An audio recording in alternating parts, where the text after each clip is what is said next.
Greetings and salutations to you all. What is privatization and how it directly affects members of Local 7033 is what I'll be addressing today. Simply put, privatization means to change from public to private control or ownership. For a long time now, there has been an effort to sell or outsource postal operations to private companies. When that happens, people lose jobs. In this case, the people that'll be losing their jobs are postal employees. Public service also takes a back seat to profit margins when this happens for corporations and their shareholders. The price of service is increased to increase profit for private corporations and their shareholders. Accountability, and in this case, mail security, takes a back seat to the financial interests of private corporations and their shareholders. The Delivering for America plan, as I understand it, was kind of a Trojan horse for an expansion of the efforts to outsource operations and services to private companies. There is no question that the Postal Service needed to be modernized and reorganized due to poor management, a reduction in the sale of stamps and other products and services that fund the post office, and decline in public support. But I believe all these issues could have been effectively addressed with minimal loss of jobs and or drastic rate increases if the will to do so was there and other viable alternatives were seriously considered. Here I'm speaking specifically of efforts such as those proposed in the 2014 Office of Inspector General White Paper report titled Providing Non-Bank Financial Services for the Underserved. This report stated, even if 10% of what the underserved currently spend on interest and fees instead went to more affordable offerings from the Postal Service, it could lead to $8.9 billion in revenue per year for the Postal Service. But due to a constant effort by corporate lobbyists and the buying of political favors through campaign contributions to self-serving politicians, and because the benefits of this plan would have went to those most deserving, the public, rather than to those looking to profit from it and leave us to foot the bill, there was no real interest or effort to fix it. So here we are with a purported $16 billion loss, at least at last check, and Wall Street chomping at the bit to swoop in and take over. According to an article on the APWU website, though, which referenced a report by Wells Fargo, it was suggested that prices could or would be raised by as much as 140%. It further states that they believe raising prices would be likely, which would be positive for FedEx and UPS. They're not advocating for you or the public, but for private interests, specifically for the Postal Service's competitors, FedEx and UPS. At a time when an independent postal service that offers non-banking financial services is needed the most due to the money grab and corrupt pay-to-play politics we're witnessing, that will cause severe economic hardship for most Americans, the ultra-rich and their political puppets are seeking to snatch the rug from under us and then charge us a premium for the medical services we would need from the injuries we sustain as a result of that fall.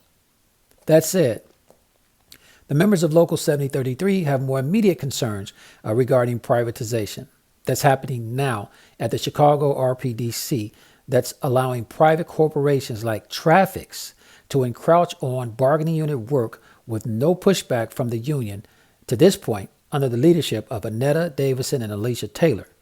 Excuse me.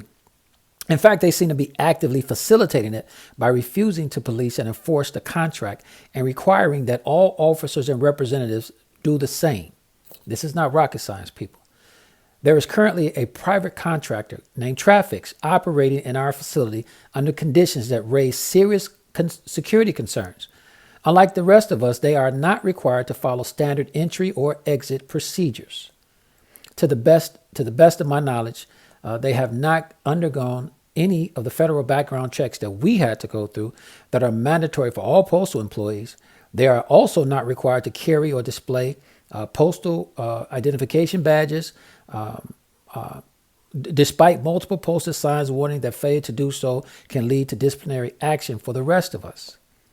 Even more concerning, there are no recorded door entries or exits tracking their comings and goings, unlike every employee in this facility. This complete lack of accountability poses a significant threat to us and the mail.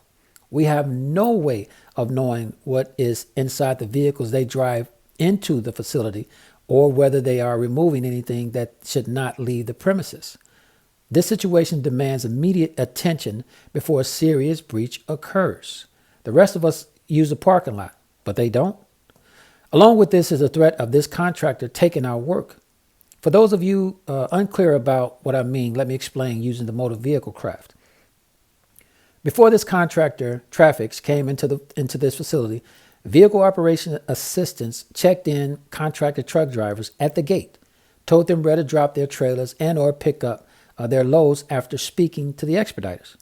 Now, we check them in and tell them where to drop their trailers and then send them to the nearest door where they will meet with a Traffics employee on site that will then tell them which trailer they will take.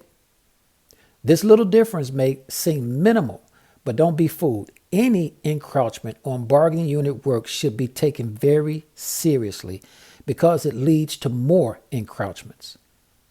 The other night, a vehicle operations attendant told 3 contracted truck drivers where to go, and they were intercepted by a Traffics employee and told to disregard what the bargaining unit member told them to do.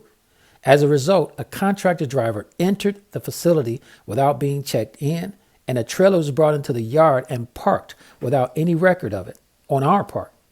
This should not be taken lightly by any local representative or any bargaining unit member. In another instance, before Traffic's employees arrived in our yard, the only employees that handled trailers were our spotters. Since Traffic's employees entered our facility, they lock and unlock trailers on the docks. Spotters have to wait for Traffic's employees to unlock the trailer before they can move it. Locking and unlocking trailers on postal premises is bargaining unit work. When I spotted at the Bussy facility we came from, the spotters locked and unlocked trailers on the premises, whether they were postal or contractor trailers, but no pushback at all from this local.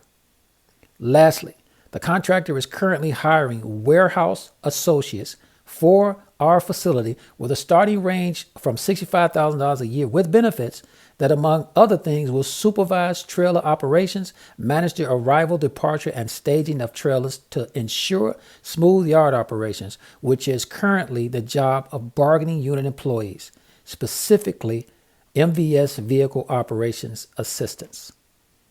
Traffics is a for-profit, non-union, full-fledged logistics company that operates in America, Canada, and Mexico per their website. The union should be up in arms about this, of their presence in our yard. But if it was left up to most of the current representatives in this local, all of our jobs would be gone. So for the past 2 Saturdays, from 10 a.m. to 12 p.m., I've been protesting this privatization at the entrance on Roosevelt Road. Now I'm asking all of you that can to please join me this Saturday and probably 2 to 3 more Saturdays after to show solidarity against these encroachments on our jobs. If they are successful in these efforts, no question, the workforce will be significantly reduced and the bargaining position of our union will be weaker. It's time to get involved, and hopefully I'll see you all at the next rally this Saturday, the 31st at 10 a.m. At the entrance of the facility. Until next Thursday, peace and solidarity to you all. Also, it will be in front of the Chicago Bulk Mail Center sign. All right? Have a good evening.